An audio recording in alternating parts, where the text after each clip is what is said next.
और आप लोग कहते हैं कि घोटालेबाज को पकड़ा जाता है। चलिए मुझे बताइए, आप किसी घोटालेबाज को जो पकड़ते हो वो मुख्य काम है, या मुख्य काम ये होता है कि उसने कितने रुपए का घोटाला किया, क्या वो घोटाले की रकम आप भारतीय सरकार को वापस ला के देने में सफल हुए हो? He started it from Godhra, he spread it everywhere, but this won't happen in Bengal because Bengal loves peace. Bengal does not love violence. नारा लगाओ, अगर तुम्हारे मन में भगवान है, वो राम है कि कृष्ण जी हैं कि काली जी हैं कि दुर्गा जी हैं, उससे प्रॉब्लम नहीं है, लेकिन भगवान को पॉलिटिक्स में मत ले। यूपी वाले यहाँ पे क्या सोच के आते हैं उससे हमें फर्क नहीं पड़ता, हम क्या सोच लेके बंगाल को चलाना चाहते हैं इससे फर्क पड़ता है। किसान आंदोलन से सीधा यहाँ उठ के आया हूँ, 3 महीने मैंने वहाँ दिए, मैं 27 बार की जेल गया। तमाम मंचों में आप मुझे देखिए, तो क्या वो किसान, तब तो आप लोगों ने मैं नक्सली बता दिया था, मेरी बढ़ती हुई दाढ़ी, मेरा बढ़ता हुआ बाल, और मुझे कांग्रेस का दलाल और केजरीवाल का चमचा बता दिया गया। एक मौका है अपने राष्ट्र की सेवा करने के लिए, वो भी एक ऐसे टायरेंट के against. I use the word tyrant, he is a tyrant. Rewal ji, आप नोएडा से आप पश्चिम बंगाल में चुनाव कैंपेन में आए हैं जी, टीएमसी के सपोर्ट में। जी, यह बंगाल का पूर्वी हिस्सा है, जी, पश्चिम बंगाल का पूर्वी हिस्सा, जिसको बॉर्डर हिस्सा भी कह सकते हैं जी। यहाँ पर तमाम सारी समस्याओं को लेकर के विपक्षी जी। पार्टियों ने प्रोपोगंडा फैलाया। जी, उस प्रोपोगंडा पर यहाँ के लोगों के बीच में जो चर्चाएं थी, जी, जो यहाँ पर रहते हैं, जी, जैसे आप नोएडा विधानसभा क्षेत्र में हैं, जी, ये भी एक मुर्शिदाबाद का महत्वपूर्ण विधानसभा क्षेत्र है, जहाँ के अवश्य। महिला प्रत्याशी ने जी, बहुत बड़े मार्जिन वोट से जीती थी, जो जी। उनकी रिकॉर्ड बना। पश्चिम बंगाल में सबसे ज्यादा मार्जिन से जीतने वाली हैं, पहले जीत चुकी हैं हमारी दीदी शाहीना मुमताज खान। जी। इस वक्त आप उनके कार्यालय में हैं, और इस स्थान का नाम है नौदा। नौदा ये एक बहुत ही कृषि बाहुल्य क्षेत्र है, और आपको बता देना चाहूंगा कि मेल फीमेल रेशियो भी जो है वो 51:49 है, ऑलमोस्ट इक्वल है।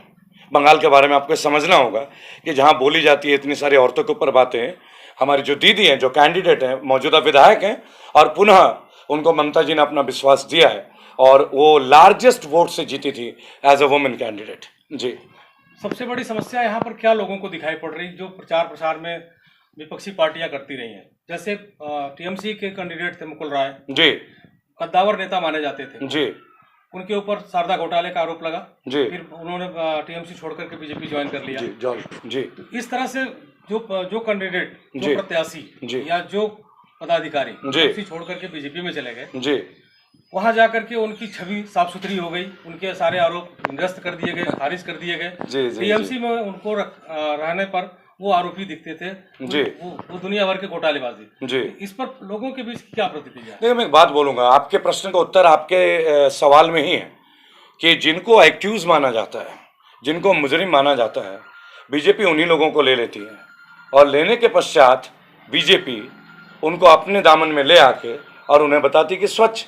अगर बीजेपी उन्हें स्वच्छ बताती है तो आपको ये बात समझना होगा कि वो गंदे तो थे ही नहीं, वो करप्टेड तो थे ही नहीं, क्योंकि अगर वो करप्टेड थे तो बीजेपी उन्हें ले क्यों रही है? और अगर वो ले रही है, इसका मतलब टीएमसी के जो भी नेता पूर्व में टीएमसी में थे, चाहे वो मुकुल रॉय हो, चाहे कोई भी हो, और अब अगर वो भाजपा का दामन ले लेते हैं, पकड़ लेते हैं, और बीजेपी पहले उनको दोषी मानती थी, तो इसका मतलब वो दोषी नहीं थे। ये तो आप एक पत्रकार है, पत्रकारिता के ऊपर ही एक सवाल उठ जाएगा। उन तमाम चैनलों से, विशेष तौर पे गोदी मीडिया वालों से हमें पूछना चाहिए कि आप हमेशा बोलते हैं कि ममता जी के राज में, ममता जी के राज में। अरे आपने बीजेपी के जितने नेता देखा, आप चाहे वो शुभेंदु अधिकारी हो, वो है तो टीएमसी के ही है ना। और अगर सब दाग ममता जी के पार्टी में ही थी तो बीजेपी उन्हें ले क्यों रही है? इसका मतलब दाग नहीं थे, या इसका मतलब दाग अच्छे हैं? ये दोनों का जवाब तो आपको बीजेपी से लेना चाहिए। इसको टीएमसी में बोलने की तो कोई प्रयोजन ही नहीं, हमारी कोई आवश्यकता ही नहीं है। जी, जी, बहुत बड़ा प्रश्न ये भी है जी, कि जो मुद्दे 10 साल की सरकार के ऊपर लगाए जा रहे हैं, जी, भाई ममता की 10 साल की यहाँ सरकार हो गई, जी, उसके बाद उनके ऊपर तमाम सारे आरोप विपक्षियों के द्वारा लगाए गए जी, या लगाए जा रहे हैं। जी। सबसे बड़ा मुद्दा यहाँ पर पूर्वी बंगाल में सबसे बड़ा मुद्दा बनाया गया बांग्लादेशी घुसपैठी, रोहिंग्या घुसपैठियों का, जी, और उनको संरक्षण देने का। इस पर यहाँ के लोगों का क्या कहना, जो यहाँ पर मूल निवासी हैं, जो यहाँ लोग रह रहे हैं, जी। क्या वो भारत के मुख्य धारा में नहीं है, या सब विस्थापित ही हैं? देखिए, सवाल करना और उसका उत्तर ढूंढना दो अलग चीज है। मैं इस वक्त नाजरीन जी के साथ हूँ। कैमरामैन को मैं चाहूंगा कि वो नाजरीन जी को अवश्य कवर करे, और आपके माध्यम से एक बात बोलना चाहूंगा।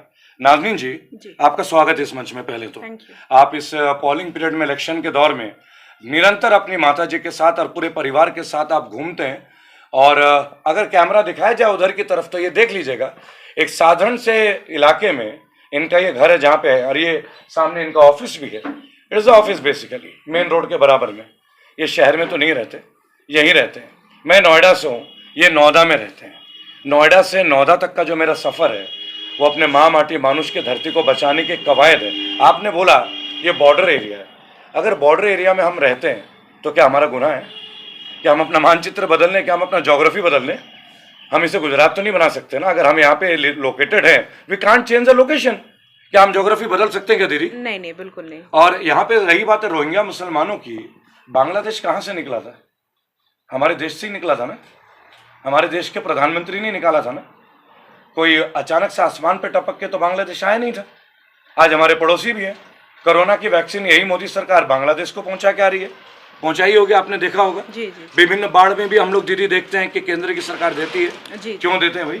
तब आपको बांग्लादेश घुसपैठिया नजर नहीं आता, तब आपको बांग्लादेश में रोहिंग्या मुसलमान नहीं दिखते। पहली बात यह है कि मुल्क में एक ऐसी हवा है, दीदी का नाम नाजनीन है, मैं उन्हें दीदी बोल रहा हूँ, और मैं एक हिंदू ब्राह्मण हूँ। आपको समझना होगा मेरे देश की धरती का सभ्यता क्या, और बंगाल की सभ्यता विशेष तौर पे। आप एक संवाददाता, एक जर्नलिस्ट हैं, और आप जैसे लोग ही इस मैसेज को बहुत अच्छे से लोगों तक पहुंचा पाएंगे। एक हिंदू भाई एक मुसलमान बहन के लिए, इनकी मम्मी, इनके माता जी, जो इस वक्त यहाँ के एमएलए की कद्दावर नेता भी हैं यहाँ के महिलाओं में, अत्यंत ही सॉफ्ट पर्सन है, सादगी के साथ। ये मैं नहीं कहता, आप उनके 10 साल का कैरियर को देख लीजिए, उनके वेशभूषा को देख लीजिए। दिखता है क्या नौलख का हार पहनते हुए कभी? कभी देखा है उनको बहुत बड़ी बड़ी गाड़ियों में घूमते हुए? वो यहाँ रहती हैं गाँव में। हेमा मालिनी की तरह मुंबई में फिल्म शूटिंग नहीं करती। हेमा मालिनी की तरह वो ये नहीं बोलते कि कैंट का पानी सबसे शुद्ध पानी। वो अपने लोगों के लिए अपना पसीना बहाती हैं, और उस पसीने की वजह से आज एक विरासत के तौर पे लोग उन्हें देखते हैं कि नहीं, जिताना है तो शाइना दीदी को जिताना है, ममता दीदी को जिताना है। ये रोहिंग्या मुसलमानों की बात नहीं है। जहाँ भी चुनाव होते हैं ना, भाजपा कुछ ना कुछ पकड़ लेती है, कुछ ना कुछ। अब यहाँ आए हैं तो यहाँ रोहिंग्या आ गया है, यहाँ आ गया तो कहते हैं कि हम किसानों को पैसे देंगे। दीदी आप मुझे एक बात बताइए, आज मोदी जी ये कहते हैं कि किसानों का सम्मान निधि का पैसा ममता दी ने रोका हुआ है। पूरे देश में तो किसान आंदोलन हो रहा है। आपको क्या लगता है किसानों का बहुत देखभाल कर रही है मोदी सरकार? बिल्कुल नहीं। मुझे लगता है अगर देखभाल करती तो ये आंदोलन होता नहीं, और अगर आंदोलन होता, बंगाल में अगर प्रॉब्लम होती तो यहाँ के लोग, कृषि के लोग भी आंदोलन करते। यहाँ आपके बंगाल के लोग वेस्ट बंगाल के खिलाफ नहीं है, गवर्नमेंट के खिलाफ है, सेंट्रल गवर्नमेंट के खिलाफ। ये बोलना चाहते हैं कि हमारे साथ जो है वो सम्मान नहीं मिल रहा है, हमें जो हमें चाहिए वो जगह नहीं मिल रही है। वो बंगाल गवर्नमेंट के अगेंस्ट नहीं है, वो सेंट्रल गवर्नमेंट के अगेंस्ट है। तो आप खुद हिसाब लगा लो कि प्रॉब्लम कहाँ पे है, और रोक कौन रहा है, पैसा कौन नहीं दे रहा है, या फैसिलिटीज़ कहाँ से नहीं मिल रही है। और एक बात देखिए, सब कहते हैं बेटी बढ़ाओ, बेटी आगे बढ़ाओ, पढ़ाओ। मध्य प्रदेश में, राजस्थान में, जहाँ भी राज्य में आप चले जाओ, जो पहले बीजेपी का गढ़ हुआ करता था, कितने महिला मुख्यमंत्री हुए? कितने हुए? जरा मुझे गिना के बताना, कितने हुए? और कौन से मंत्री को ऐसा पद दे दिया गया है जो बहुत अच्छे से वो संभाल रही हो? बंगाल ने ममता जी को चुना है लगातार 10 साल और 15 साल, और वही सरकार रहेगी, इसलिए कि बंगाल में जुमले नहीं चलते, बंगाल में विकास के दावे नहीं होते। हम मानते हैं कि अन्य राज्यों से हम थोड़े पीछे हैं। क्यों हैं? सरकार, केंद्र की सरकार की बेरुखी की वजह से। केंद्र की सरकार ने बंगाल की सरकार का 53,000 करोड़ रुपए अपने पास रखा हुआ है। बंगाल कहां से तरक्की करेगा? अभी अम्फान तूफान आया था दीदी, आपने देखा था, आप सब लोग बहुत परेशान रहे, आपका क्षेत्र भी बहुत प्रभावित रहा, समस्त बंगाल प्रभावित रहा। 1,000 करोड़ का पैकेज, वो भी टुकड़े टुकड़ों में, वो भी पूरा अमाउंट नहीं मिला।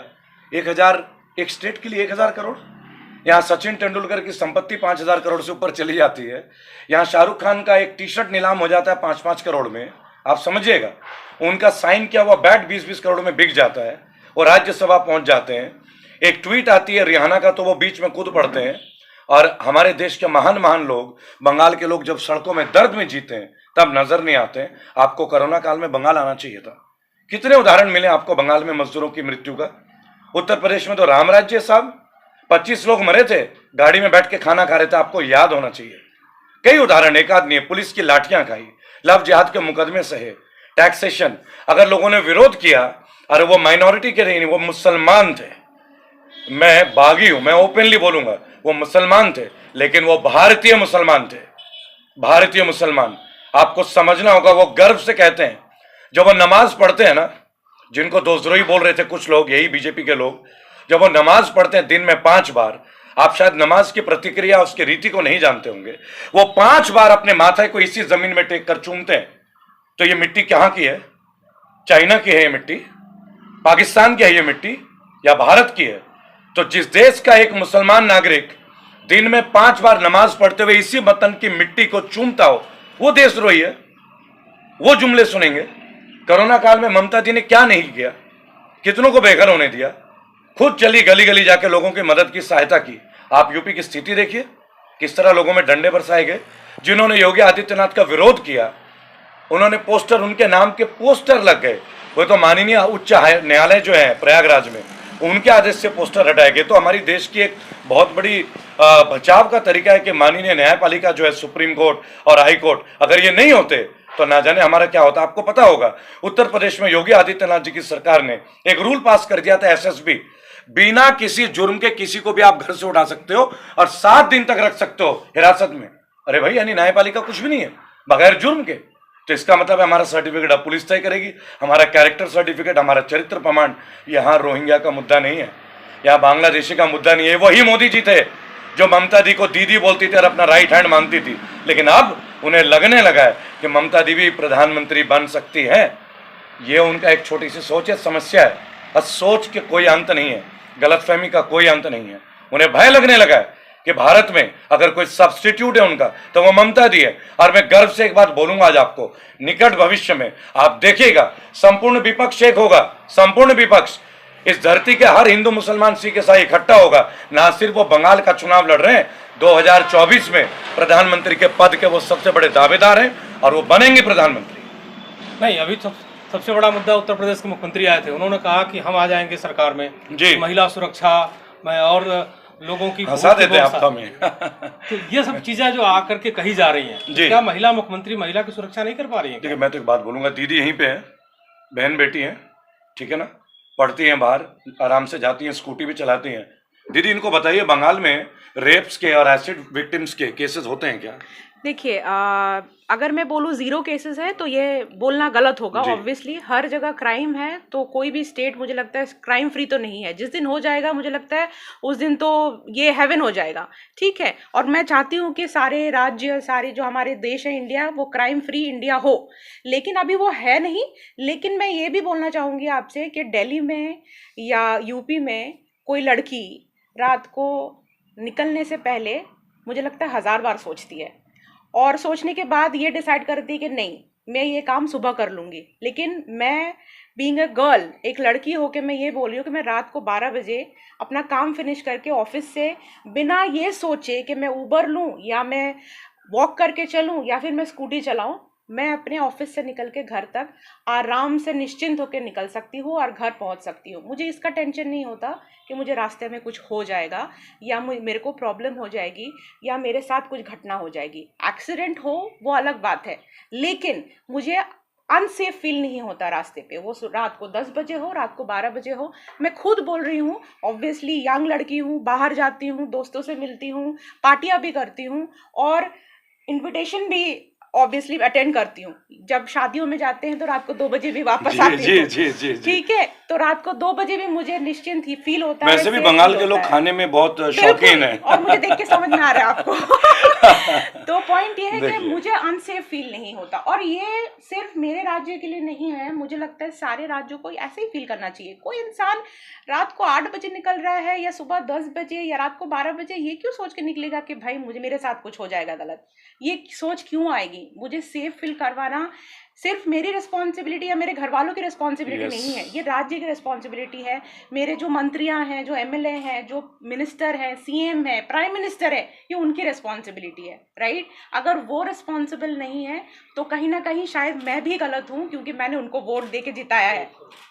तो ये आप सोच लो कि कहाँ कौन सेफ है कौन नहीं है। बीजेपी, कांग्रेस या तृणमूल की बात नहीं है।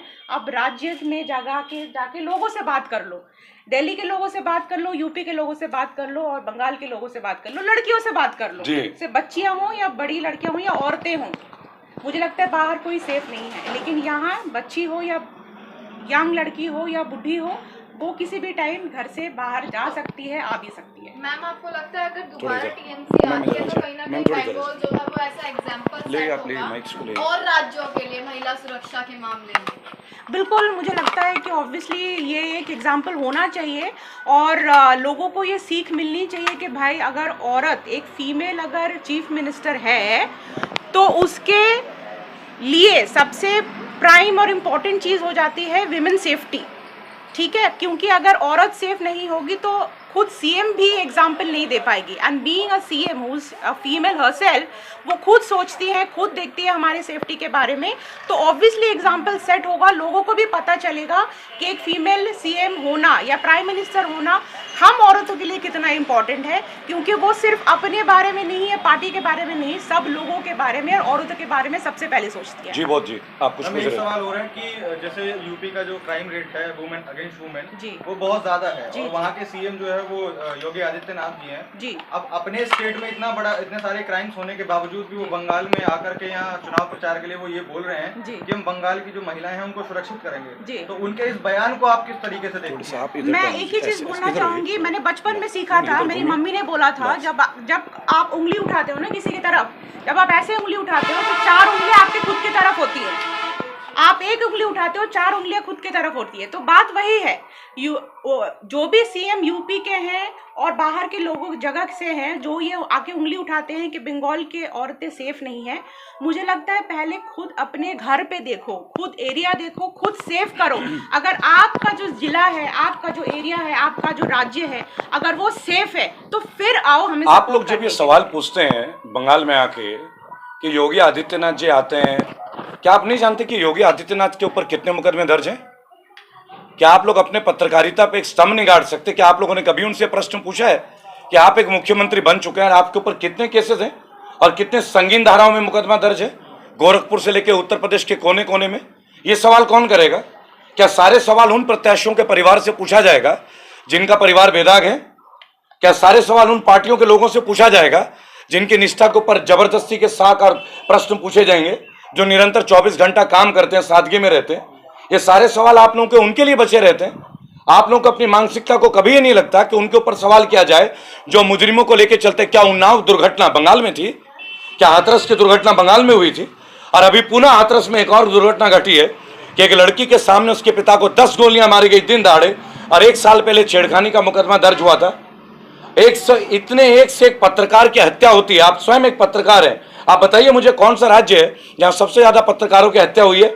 Number 1 is UP. क्या आप भूल गए कि बिहार के चुनाव के दौरान भी एक हत्या हुई थी? और वो लड़की कौन सी कम्युनिटी की थी और क्यों 15 दिन तक उसे दबाया गया?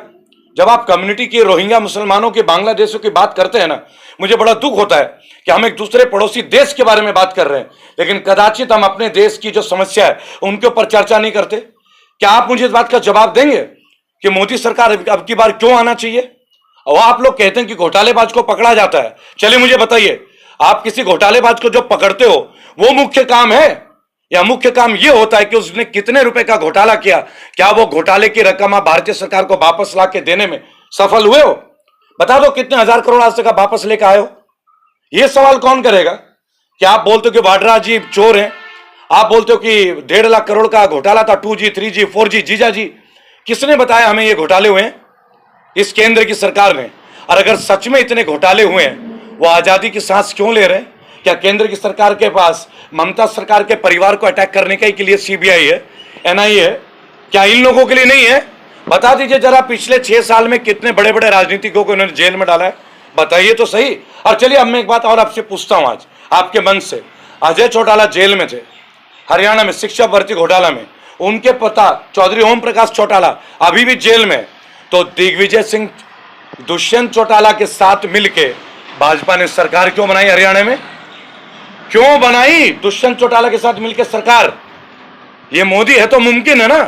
अगर मोदी है तो घोटालेबाज है, उनका पिता तो जेल में है और बेटे के साथ आप गवर्नमेंट बना रहे हो। और उद्धव ठाकरे 30 साल से थे, तो उद्धव ठाकरे को सीएम की कुर्सी नहीं दोगे? आपको सवाल केवल गोदी मीडिया की तरह नहीं पूछनी चाहिए, आपको सवाल एक सार्थक जर्नलिस्ट के तौर पे भी पूछने की हिम्मत होनी चाहिए आपके अंदर कि आपने हरियाणा में सरकार क्यों बनाई? तब क्या था जब ममता दी रेल मंत्री थी?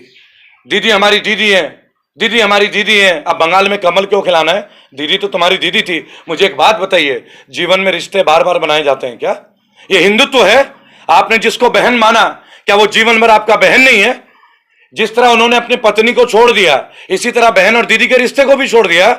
उन्होंने बोला था दीदी, और आज उस दीदी का मजाक बनाते हुए उन्हें शर्म नहीं आती, उन्हें दर्द नहीं होता। आपने देखा ममता दी बेड पे है, टांग ऐसी टूट गई। 23 जनवरी को मैं कलकत्ता में था, शहीद मीनार में मेरी रैली थी। यहीं पे ममता जी पीएम साहब के साथ थी, वहीं पे बीजेपी के लोगों ने उनका अपमान किया। वो भूल गए कि पश्चिम बंगाल के मौजूदा मुख्यमंत्री हैं ममता बनर्जी। अगर चाहती ना, एक एक कार्यकर्ताओं को दबा के धूल चटका सकती थी, नहीं किया, मंच से चली गई, क्योंकि शिक्षित औरत है। शिक्षित बंगाल के लोग शिक्षित हैं, बंगाल के लोग सभ्य हैं, बंगाल के लोग 420 नहीं हैं। कभी आपने सवाल नहीं पूछा कि हमेशा जितने भी प्राइवेटाइजेशन के बड़े बड़े ढींगरा हैं वो गुजरात से क्यों हैं? जितने भी घोटालेबाज हैं वो गुजरात से क्यों निकलते हैं? बंगाल से निकलते हैं क्या? नीरव मोदी से भी बड़ा घोटाला किया है क्या बंगाल में किसी ने? बताइए ना, मुझे कोई हो तो बता दीजिए। शेयर घोटाला किसने सबसे पहले किया था? क्या वो भी बंगाल से था? बंगाल एक बहुत ही अलौकिक दृश्य से भरा हुआ राज्य है। इसकी गरिमा को ना नष्ट होने दीजिए। और इस वीडियो से मैं अपील करूंगा, सवाल किसी दल का नहीं है, सवाल टीएमसी का नहीं है, सवाल है एक राज्य की अस्मिता और सम्मान का, जिसे तार तार करने का प्रयास किया जा रहा है, जिस तरह भारत के सभी राज्यों को तार तार किया जा रहा है। जी, मेरा आपसे एक सवाल है कि जैसा कि आपको मालूम है कि यूपी में इतने सारे घोटाले हो रहे हैं और केंद्र सरकार भी इन पर कोई ध्यान नहीं दे रही है, और ये बातें ज्यादातर लोगों को पता ही है। तो क्या इन सब चीजों को देखने और जानने के बाद भी बंगाल की जनता जो है उनको चुनने का प्रयास करेगी? जो अगर प्रयास करते हैं तो फिर मुझे लगता है फिर उनको भी घोटाले करने की आदत होगी क्योंकि कोई भी इंसान अगर सच का साथ देना चाहे और घोटाले के अगेंस्ट या क्राइम के अगेंस्ट जाना चाहे तो मुझे नहीं लगता कि बीजेपी को सपोर्ट करने की कोई भी अच्छी वजह है। अच्छी वजह लेके आओ, फिर वोट मांगो।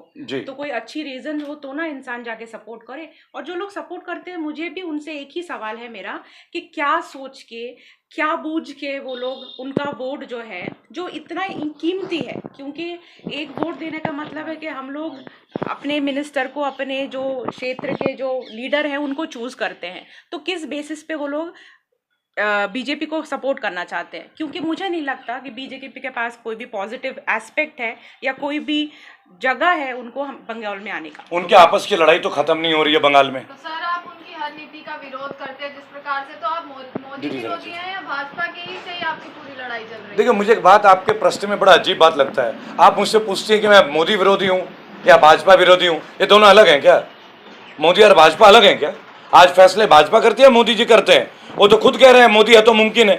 दीदी, उन्होंने कभी पोस्टर में लिखा है कि बीजेपी है तो मुमकिन है? तो आप हर नेता पर सवाल उठाते हैं जो भाजपा में शामिल है।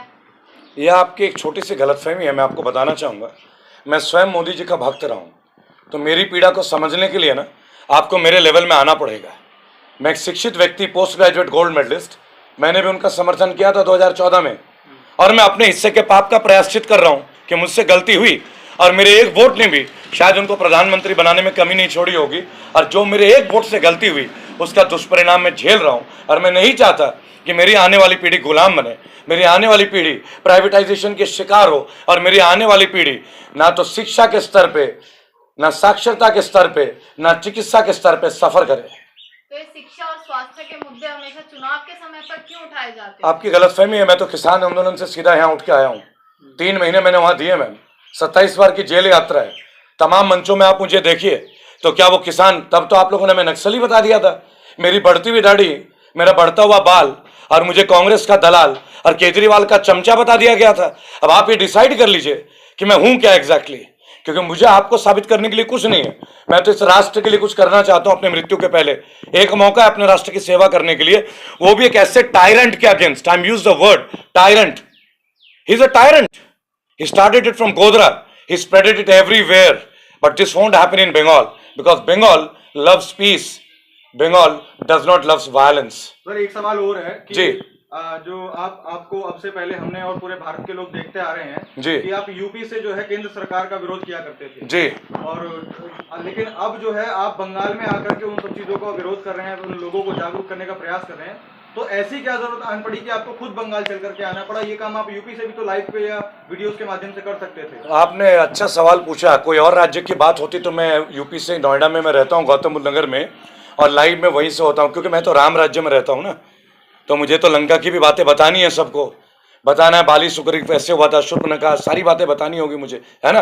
लेकिन बंगाल से मैं जुड़ा हुआ हूँ क्योंकि मेरा पैतृक गाँव बंगाल में, यहाँ समर्पण है। मेरे पिता यहीं है, मेरी माता यहीं रहती है बांकुड़ा में, उनका समर्पण है। और ये मेरे राज्य की बात है, जहाँ मेरा जन्म तो नहीं हुआ, मेरा जन्म तत्कालीन बिहार में हुआ था, जमशेदपुर, जो कि अब झारखंड में, लेकिन मेरे माता पिता, मेरी पैतृक संपत्ति, मेरे दादा परदादा सब बंगाल के हैं। और फिर एक बात और आपको बताना चाहूँगा, मैंने कल भी आप लोगों को बताया, मेरी एक छोटी बहन है जो इनसे छोटी है, नाजिया, और मैंने अपने एक वीडियो में बोला था, कोई भी बहन अगर अपने भाई को याद करती किसी भी बात के लिए, देखिए इनके माताजी ने सबके सामने एक बात बोला कि मेरे 2 बेटे हैं, मुझे बेटे की और ज़रूरत नहीं। तो बंगाल की मिट्टी के बारे में और क्या कहें हुजूर, कि जहाँ हर औरत अपनी बेटी को बेटा मानता हो और हर पिता अपनी बेटी को बेटा मानता हो, उस राज्य में भला सशक्त भारत की क्या ज़रूरत है? यहाँ तो सशक्त भारत जन्म से ही है। और जो लोग हमें श्री राम जय श्री राम बोलने का नारा लगाने की बातें करते हैं, उनसे एक बात पूछिएगा, क्या वो सरस्वती पूजा के बारे में जानते हैं? क्या वो विश्वकर्मा पूजा के बारे में जानते हैं? क्या वो कोजागोरी लक्ष्मी पूजा के बारे में जानते हैं? क्या वो माँ काली की पूजा के बारे में जानते हैं? जिस समय आप दिवाली में पटाखे फोड़ते हो ना, उस दिन हम बंगाल में व्रत रखते हैं माँ काली का। हमारे श्री राम का नारा लगाने से तो देशभक्त साबित होता है ना इंसान। देखिए, ये तो अपना अपना एक पहनावा है। मैं आपको बता दूं, एक देखिए, अगर किसी धर्म के नाम से कहने से हमारी देशभक्ति पे सवाल है, मैं भगवान श्री राम को मानता हूँ, मर्यादा पुरुषोत्तम राम है, अवश्य है। लेकिन भगवान श्री राम का नाम लेने के लिए मुझे किसी पार्टी की जरूरत है क्या?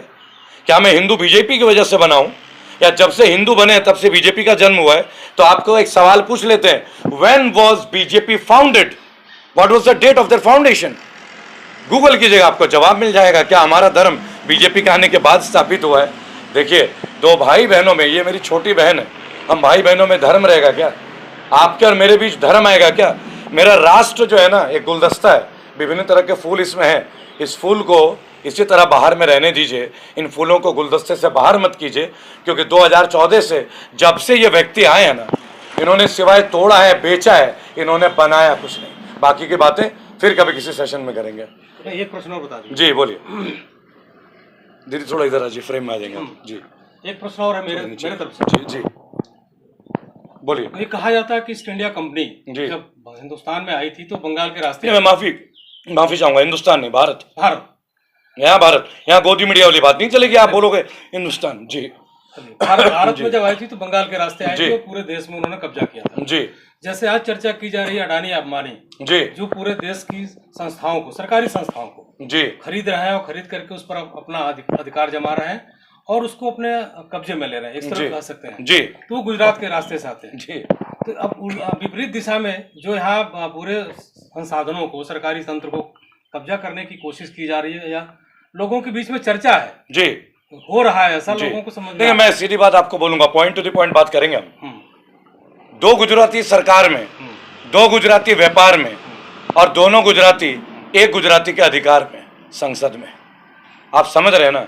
2 गुजराती सरकार में, मोटा भाई और फेंकू भाई, 2 गुजराती व्यापार में, कोई एयरपोर्ट बना रहा है और कोई जियो नेटवर्क चला रहा है, और इनका जन्मदाता और इनका पालन करता एक है जो पार्लियामेंट में बैठ रहे हैं।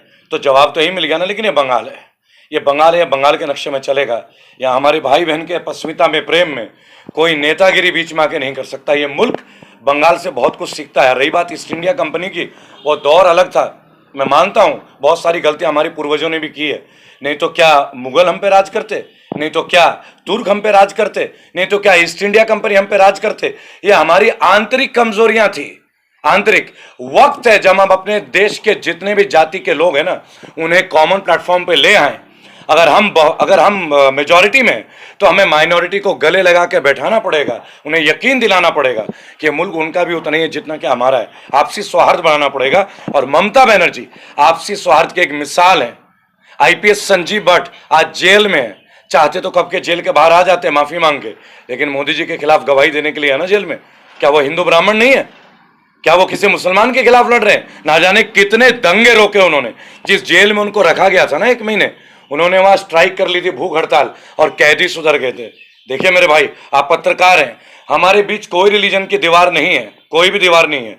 मेरी छोटी बहन को मुझे बड़ा भाई मानने में कोई हिचकिचाहट है? कोई हिचकिचाहट है क्या आपको? देख लीजिए उनके मुस्कुराहट को। आधी रात जब इनका फोन आएगा, भाई तैयार है, जो साधन मिलेगा उठ के आऊंगा, अपनी बहन को निराश नहीं करूंगा। आप लोग भी अपने पत्रकारिता के माध्यम से बंगाल को उसका सम्मान दिलाएं, बंगाल से उसका सम्मान न छीने। जय हिंद। मेरा मैम से एक आखिरी सवाल है कि यूपी में जो है अक्सर देखा जाता है जो हिंदू मुस्लिम की लड़ाई छिड़ी जाती है और जय श्री राम के नारे को लेकर एक बहुत बड़ा बवाल मचाया जाता है, तो उसी तरीके से क्या है कि यूपी में भी मतलब बंगाल में भी इस तरह का प्रयास किया जा रहा है जय श्री राम के नारे को लेकर के, और जनता जो है इससे बहुत उग्र भी दिखाई दे रही है। काफी सारे वीडियोस हमारे सामने आए हैं। तो क्या जो ये यूपी की राजनीति है योगी आदित्यनाथ की, क्या वो बंगाल में भी चल पाएगी? जो ममता दीदी हैं या जो आप लोग हैं, जितने भी बंगाल के लोग हैं, क्या वो जय श्री राम के नारे के लिए मना करेंगे? देखिए, नारा लगाओ, अगर तुम्हारे मन में भगवान है, वो राम है कि कृष्ण जी हैं कि काली जी हैं कि दुर्गा जी हैं, उससे प्रॉब्लम नहीं है। लेकिन भगवान को पॉलिटिक्स में मत लेके आओ, मेरा बस यही है। आप हिंदू है कि मुसलमान है कि क्रिश्चियन है कि आप सिख हो, उससे मुझे फ़र्क नहीं पड़ता। आप इंसान हो, आप कौन से भगवान को मानते हो वो आप पे डिपेंड करता है, नहीं भी मानते हो वो भी आप पे डिपेंड करता है। लेकिन हर चीज़ में पॉलिटिक्स को मत घुसाओ। तो यूपी वाले या बंगाल वाले नहीं हैं हम लोग, ठीक है? तो पॉइंट ये है कि हम लोग इंसान हैं, हम लोग भारतवासी हैं। बिल्कुल भारतवासी है। भारत में सब लोग रहेंगे, मिलजुल के रहेंगे, कोई हिंदू नहीं है, कोई मुसलमान नहीं है। मैंने पहले भी बोला हम लोग सारे भाई हैं, सारे बहनें हैं, और यहाँ पे सब दीदियाँ हैं। तो आप खुद ही सोच लो, यूपी वाले यहाँ पे क्या सोच के आते हैं उससे हमें फर्क नहीं पड़ता। हम क्या सोच लेके बंगाल को चलाना चाहते हैं, इससे फर्क पड़ता है। सब्सक्राइब करें आपके अपने चैनल समता आवाज़ टीवी को, बेल आइकन दबाना ना भूलें सबसे पहले हमारी वीडियो देखने के लिए।